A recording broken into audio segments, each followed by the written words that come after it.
फरमाए जहां हजरात हैं कि अपनी शोहरत के लिए,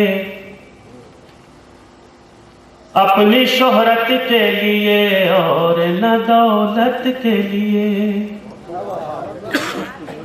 जुड़ने की कोशिश करें जरा मुझसे। फिर मैं वही बात दोहराऊंगा कि जब आप आमादा होंगे फिर मैं आमादा होऊंगा। बात वही जाके फंसेगी थी। अपनी शोहरत के लिए और न दौलत के लिए,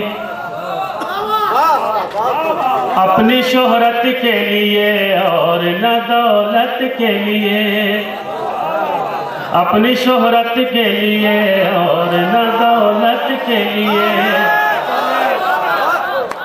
अब आप दूसरे मिसरे पे खुद बोलेंगे, मैं आपसे नहीं बुलवाऊंगा। अपनी शोहरत के लिए और न दौलत के लिए आओ मैदान में फकत दीन की खिदमत के लिए। शोहरत के लिए और न दौलत के लिए आओ मैदान में फकत दीन की खिदमत के लिए। मस्जिद कूफा से आवाज़ अली आती है,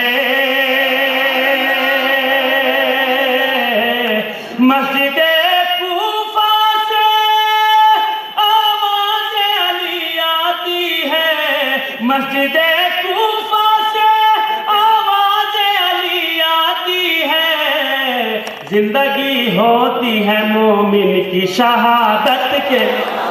क्या कहने भाई बात।